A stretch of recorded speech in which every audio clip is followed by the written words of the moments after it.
Welcome to Celtic State of Mind. I'm Paul John Dykes, and tonight I am delighted to be joined in the studio by Lawrence Conley. Lawrence, how are you, sir? I'm doing well. I'm just glad, it's match day. I know. It's one of these things, we missed it, obviously, Boxing Day right through to the Hibs game, but we're back. We're covering every game, home, away and abroad, and you will see a mixture of contributors in here. Due to the fact that it would be nice to go to a few games from time to time, Lawrence. But tonight it's you and me, the standing room only in here. Normally, on Friday there, on the bulletin, there was 4 of us, full house. And tonight it's yourself and me to cover the game against Alloa Athletic. Yes, I still call it the Rex. I still call it Recreation Park because my old man's from Alloa and he's always called it the Rex. And I know it's the Indo Drill Stadium. However, it's one of these games, I guess, that I'm always reluctant to put out a weakened side. We've seen it against Morton, specifically at home, but we've seen big upsets in the Cup. Inverness, Carlisle, Thistle and Clyde also spring to mind, Lawrence. But I've had a look at the team here. Let's run through it because it's certainly not a weak side, although there's been a few changes. But we now have it in our locker to make those changes, which I think is massive for Ange, isn't it? Definitely. And we do have players that now need minutes in their legs as well. But we're getting into the business end of the season now, aren't we? We've already got the first trophy in the bag. We've got another 3 in our sights.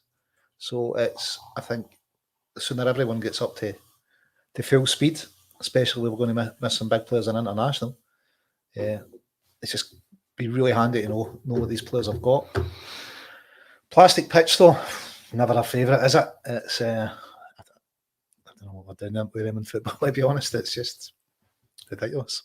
No, it's something I've not been a fan of. I remember right back in the day, and top flight British football, I think the first team to have a plastic pitch was Luton Town. Am I right in saying that? Luton Town were at the forefront of the plastic pitches down south. Luton QPR. Terry Venables when Terry was at QPR. And now you look at the top flight in Scotland last season, I think it was a quarter of the teams had a plastic pitch.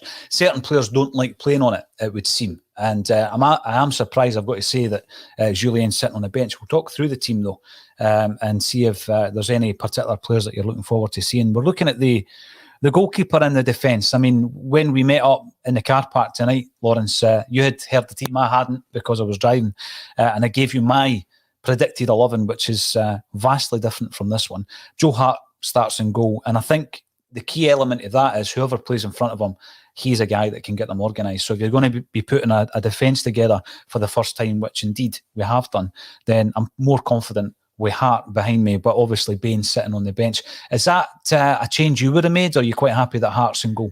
Nah, I'd have kept Hart. He's just, I think he gives whoever's in front of him, just so much confidence. Yep. I don't think physically they get as much of a workout as the rest of the team keepers, so as much as Ben signed a new contract, I'd have kept Hart in there.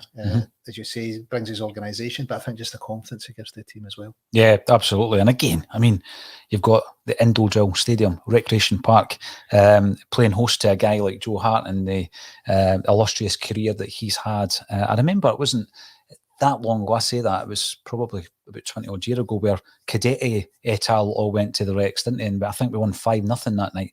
And it's great to take these games to the wee stadiums and the wee parks all over Scotland. There was a suggestion before whereby I think they do it in one of the German Cup competitions. Whoever is the lower league of the sides gets the home tie.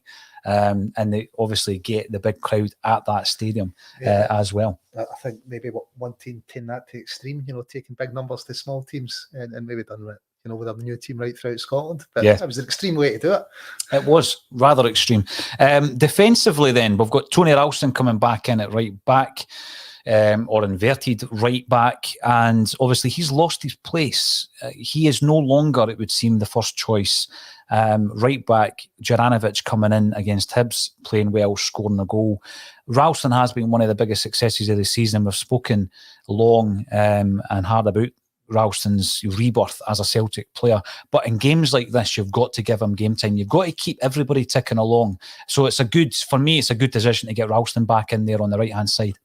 Definitely, I think we know Ange likes to change the front three when he plays it, but you can also see the fullbacks getting changed because they do so much work in a game.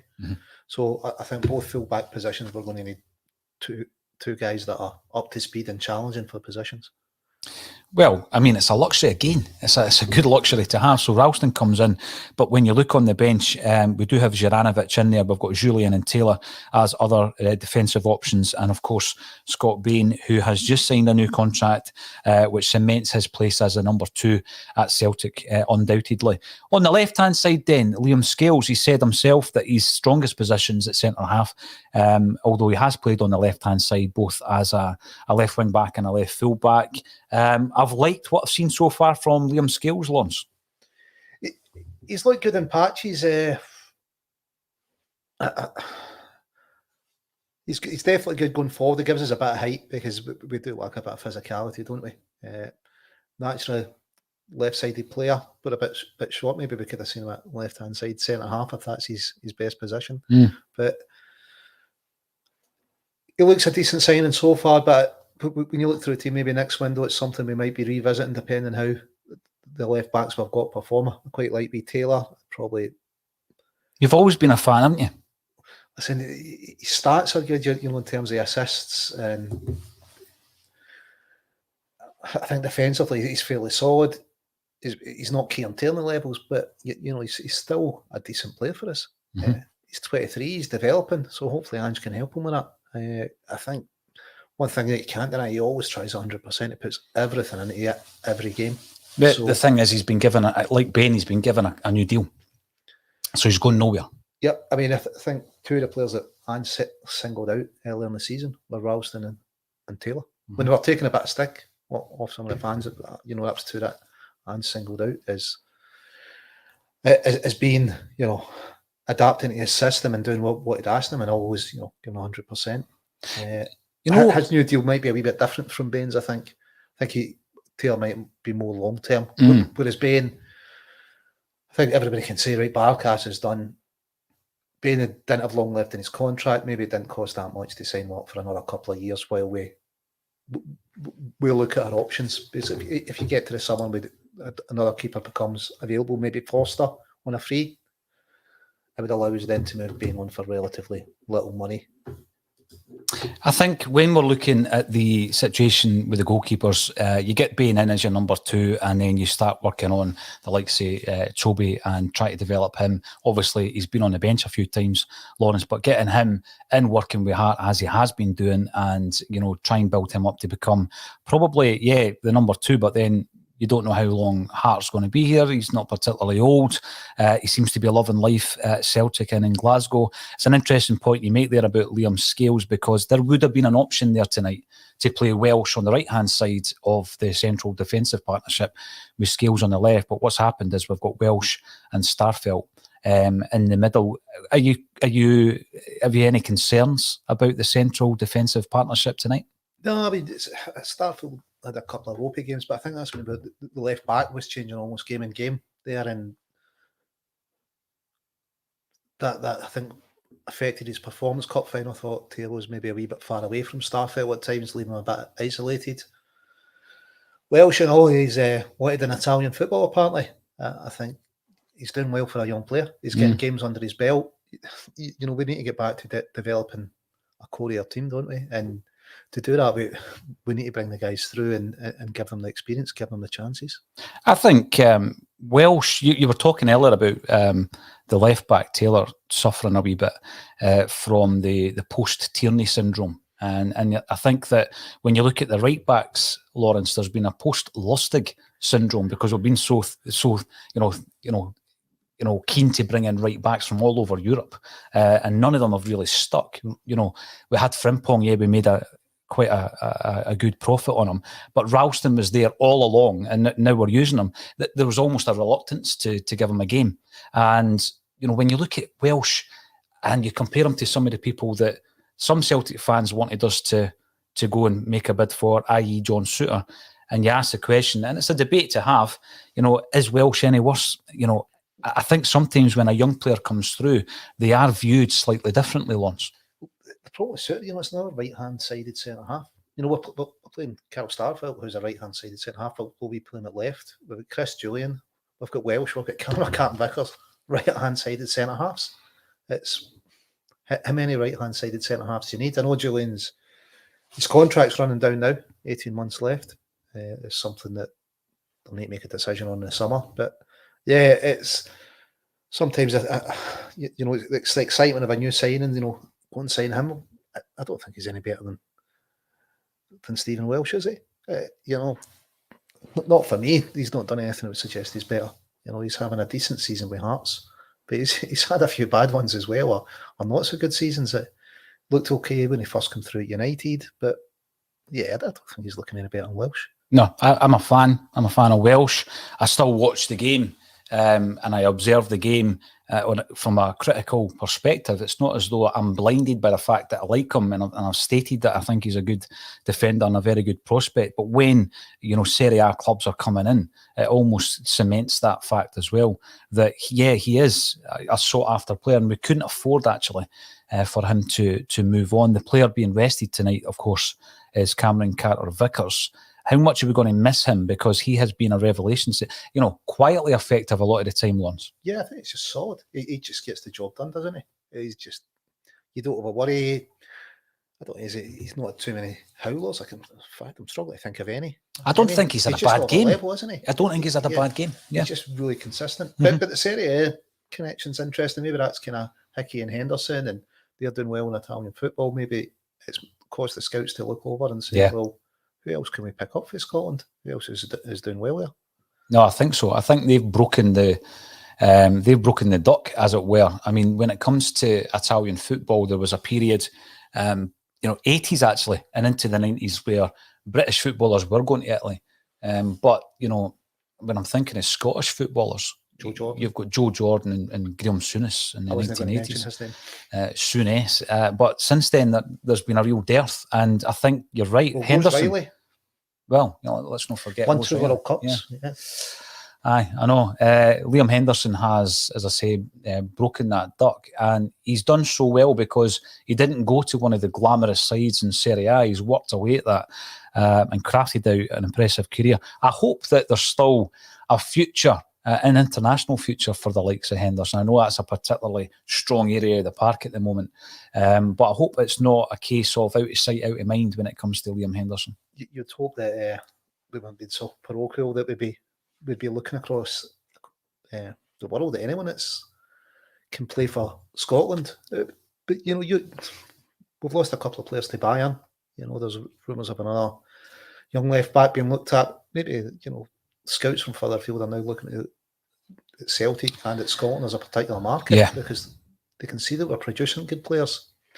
Maybe we always have, we just haven't given them the chance because in reality it's not one game they need, is it? They need a run of 6, 7, 8 games. Absolutely. That's what Taine with Tony, wasn't it? He needed that run of games and he's not looked back since, really, has he? He absolutely did need that run of games, Lawrence. And I think my biggest concern at the moment is the likes of Rocco Vata. He's obviously coming through at the moment, 16 years of age, tearing it up at that level. And he will be the next in line of the next big prospect that you're looking maybe in a couple of years to start breaking into the first team. But we need to find a way to retain that talent. We have lost players to Bayern Munich, Liverpool, Blackburn Rovers, even down at Watford with Angelini. Obviously, he went down there as well. So these are the types of things we need to develop the players because you are going to have these scouts and these vultures looking at our talented players and thinking, well, they've produced a couple who have gone on, and I know Hickey went to Hearts, who have gone on and played well in Italy. And as you say, Andy Robertson as well. Let's not go on about Andy Robertson not playing for Celtic. That's another discussion. So we'll get the people in the comments fields involved in the discussion. Lawrence, plenty of you tuning in. You're watching on YouTube, Facebook, LinkedIn, Twitch and on Twitter live. So get involved in the chat. Are you happy with the defence? We've spoken about that so far. Paddy Burns comes in. Early comment, come on you boys in green. Absolutely. Sean F, first 11 and bench looking very strong tonight. Glad to see Ange is resting Hatate and Jota for the Hearts game. It's a great luxury to have that. Chancer comes in to say looks like a strong team. Paddy wants us to win the Scottish Cup. Well, Lawrence made the point at the top of the show. Yeah, we are. We've got 1 trophy in the bag and we're going for all 4. I mean, every season that we come in, Lawrence, right, and I don't think this is me being off the scale, unrealistic. I think your target for Celtic is always you win the league, you win a cup, and you progress beyond Christmas in Europe, whatever that may be, because you may not be in the Champions League, and on this occasion we're not in the Europa League. But I think that the key objectives must be you win the league, you win a cup, and you progress in Europe beyond Christmas. I mean, do you think that's a realistic expectation, season in, season out?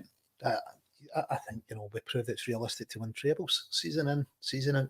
So I think that's where we need to start off in the cups, taking both and win the league. I think it needs to be a target Scotland to go for a treble. We set a bar there, 4 in a row, and it's something that's recent, so the players should be made to look at that and say, look, that's what's achievable. In Scotland, you can win the treble.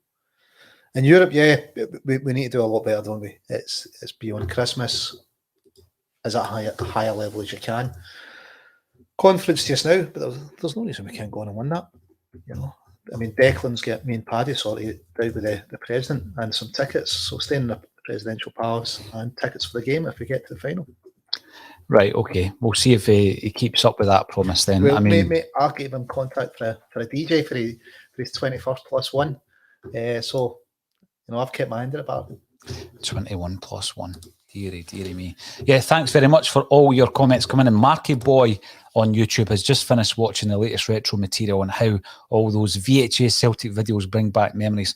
Must be gathering dust somewhere in his attic. Well, yes, we're 2 in, Lawrence. I've got 60 to go through. We've got them all, the full collection of Celtic VHS videos.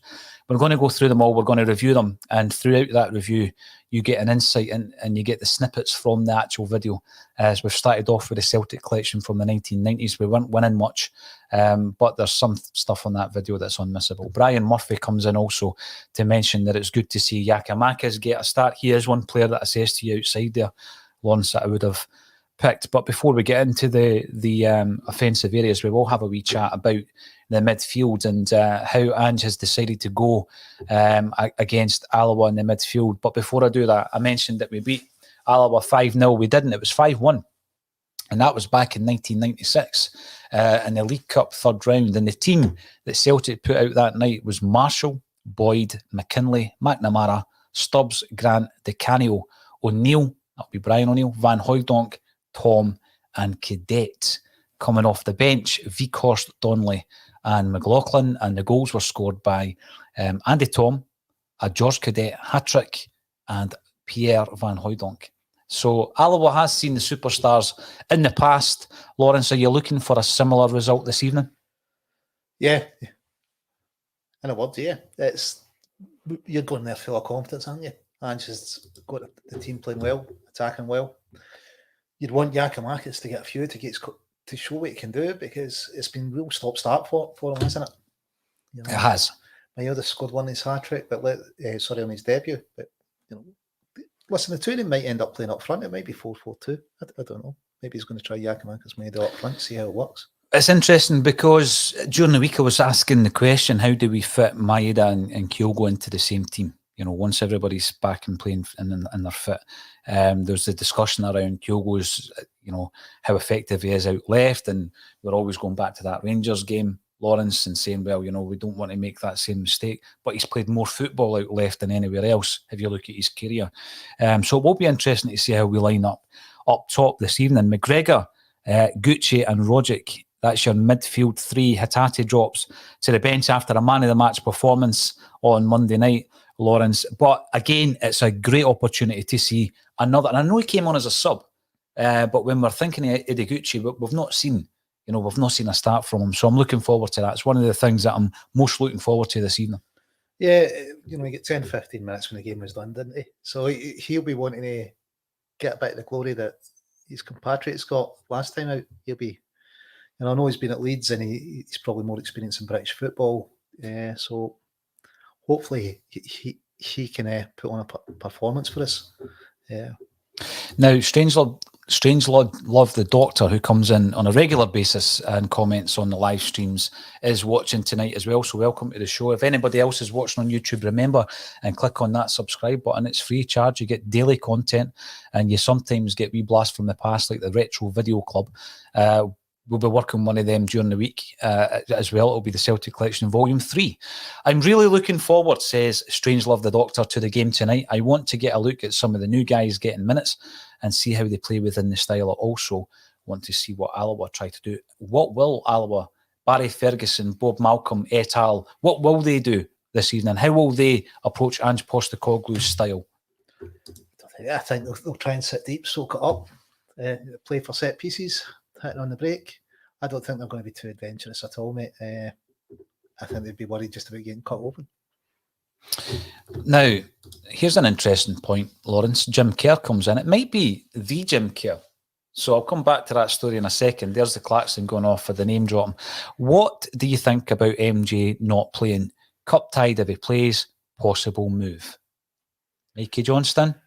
Listen, it could be a possible move, but if the move hinged on his ability to play in the Scottish Cup, if the loan move, I'd be a bit worried if that was it. But Where are we with Mikey Johnson? I mean, here's a guy we've been talking about, young guys coming through, being given a chance. Mikey Johnson's been given a chance, several chances. I think he's needing to get back amongst the goals now, isn't he?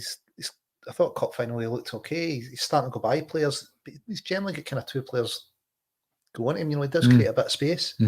I think his end product now is what we're looking for him to get back to. For the first 2 seasons, it was like 1 in 6 both seasons. Well, it's final ball or shot at goal, really, isn't it, Lawrence? Because even his final ball hasn't been as pivotal as previously. And I think I've used the example of Lewis Morgan and the fact that sometimes a player with that type of talent and that type of physicality or lack of simply isn't suited to this game in Scotland, and then you can go and find your level elsewhere. And he has done that. Morgan is flying in the MLS. Do you think it is a case of Celtic maybe looking to move him on, and that's the reason why he's not in? I don't think he was mentioned as a potential injury leading up to this game. We've got a bit of cover now on the left-hand side, so it could be, maybe I'm just saying, well, look, go out, get 20 games with whoever else. Show me what you've got there. Because he's got a lengthy contract, isn't he, Lawrence? Yes. He's contracted for another 2 years. So take a bit of pressure off him, I suppose, playing for someone else. Maybe I'm just looking at show me what you've got. Because for us, it's going to be coming off the bench. I don't see him as a starter now with who's in front of him. So maybe he's the chat with Ange and said, look, I want to go on loan. I don't know, but we've got maybe 25 to 27 game, 25 to 28 maybe games left this season. I wouldn't be surprised that Mikey Johnson is out on loan this January. But the flip side of that is if he stays, I'm pretty happy that he might be a second or third choice for us, behind the likes of Jota. When we're looking at the other selections tonight on Friday, just yesterday, Jim Moore was talking about resting a player like Callum McGregor, and he pointed out that he was rested once against Ross County. It didn't work out so well. Are you happy that Callum McGregor is starting again tonight? He plays a lot of football, Lawrence. Yeah. When can you rest the guy? Well, that's a question. Surely we've got enough number 6s. Beats on McCarthy. It's a guy we could definitely give him a rest. Plastic pitches are bad for injuries, so I would have thought, there'd been a chance to give Callum a rest. Maybe I'm just thinking, he's the metronome of the team. He's a conductor from the 6th position. Yeah. Just get him on, get a few goals up, and then make the changes. But I'd have been happier to see him have a complete rest, not even on the bench, and maybe Beaton on and at 6. I look at that, the actual shape of that side, and you've got Joe Hart, who's that man of experience at the back that you can count on, right? And then you move into the midfield and you've got Callum McGregor, and then offensively, although part of the midfield, you've got Tommy Rogic. But, does he think like that? There's my backbone of experience, and these are the guys that even if we're going to get a couple of bad performances, they're going to drag them through. Is that maybe on his mind? But Starfelt's fairly experienced player as well, isn't he? And Giacomakis isn't, a novice at this game. I know we've only recently signed him, but there's enough experience there. He's signed the same time as Hart. So I don't know. I think maybe a lot depends on how quickly McGregor moves the ball. He does move it a lot quicker than any other number 6, doesn't he? And maybe I'm just saying, look, one can just go on and make sure we get a couple up early doors. Put this to bed and I'll take. Yeah, Absolutely. I take you off. When we're looking at some of the other options, of course, one who's not being quoted and who's not on the bench tonight, and if you're looking at maybe giving some Fringe players game time, is Ismail Assoro. Similarly to Mikey Johnson, do you think there's a possibility that between now and the end of the month he might move on? Yeah, I'd hope so. I think he's just so far away from starting, isn't he? He seems to be. I mean, it's almost as if Ange's seen enough and he's made a decision on him. We've got a number. Robertson is out doing well on loan. You've got McGregor, you've got Beaton, you've got McCarthy, all in front of him. Without doubt. Depending who else plays in midfield, where you play Maeda, where you play a new signing. So it's, I just think there's too many in front of him for him to even realistically get in there. More so that I think Johnson's still got a chance, being second, maybe third choice just now. But Soro's, I don't know, fifth, sixth. Exactly. Not even fourth choice, is it? Aye, it's, yeah. And it's unfortunate when you think about the impact that he had when he first came in. I mean, there was a gate right up until that Scottish Cup final where we watched the game here, and he missed out on that because of the food poisoning, didn't he? But prior to that game, from the Lille game up to that time, he was on a tremendous run of form. I think so. He gave a freshness to that team, which was definitely lacking. But I don't think he'd be. The problem is he picks up yellows a lot, doesn't it? Seems pretty rash. I don't think his ball retention's great. Probably why he's fifth or sixth choice. When you look at who we've got can play there, Robertson. I like the look of him. I like the look of Robertson. Yeah, definitely a better option. He's getting the games down south. Hopefully, he can come back and do what Callum's done. Once he's got a season under down south and then back to us. As long as Carlisle don't come snipping, it'd be. So yes, I think Soro's just. They need to be paying us more than the $300,000 they were going to pay us the last time. That they came for one of our players. Now, when you're looking at the front line, then Lawrence, I've noticed that the crowd is in the stadium. I think it's 3,100 at the Rex. It's a full house. We're just about at that moment where the teams come on the park. So let's talk about the front three: Abada, Maeda, and Giakoumakis. Maeda opened his account on his debut, got off to a flying start. I mean, he's going to cause so much trouble for goalkeepers this season. Giakoumakis, we're excited to see him getting a start. Hopefully can kickstart his Celtic career. And Abada, we're guessing he's playing on the right-hand side, Lawrence. But yeah, by the right, Maeda left, Giakoumakis through the middle. I don't know if excited's the word. I'm hopeful that he can get us some goals and just kind of get a wee bit of a boost, because it's not really worked out for him so far, has it, Giakoumakis? No, yet. When we signed him, a lot of people said, it's one good season he's had and he scored a lot of penalties. Let's just hoping that he can do something for us, because I couldn't even think of a good game he's had. There's been a couple of nice touches in some games, but, not what called decent performance in any times we've seen him. He's come on and he's held the ball up pretty well, particularly in Europe, Lawrence. But we need a complete performance. And I think he's in a scenario where this is a low-risk game, I would say, to give him that confidence to go out there and get the performance. If he doesn't tonight, then I might start getting a bit concerned about him. If the best thing we can say about the striker, he's held the ball up well a couple of times. It's kind of, we want to maybe score goals, let's be honest. It's a bit like Barkas, he hasn't made a save yet, has he? But he's looked okay with the ball at his feet. Well, it doesn't make him a goalkeeper for us, does it? No, doesn't even like playing in goals, by all accounts, Lawrence. Now, we're getting some predictions coming in. Joe Porter reckons it's going to be 4-1 tonight.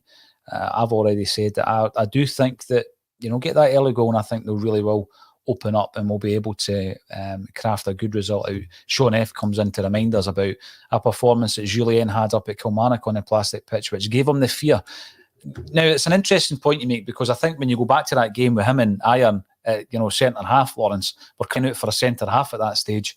That centre half turned out to be Shane Duffy. But Julien, in his absence, has been given some amount of praise. And I think it's important that we kind of like temper enthusiasm when it comes to him coming back in. It's going to be a long process to get him back up to scratch. We're just about to kick off. So hopefully everybody is prepared for that if they're watching at home. We will be back at half-time, hopefully to talk about an impressive Celtic performance. Thanks everybody for getting involved. If you haven't done so already, get yourself subscribing on the YouTube channel, and we'll see you at half-time. And thank you to Lawrence Conley for joining me on A Celtic State of Mind.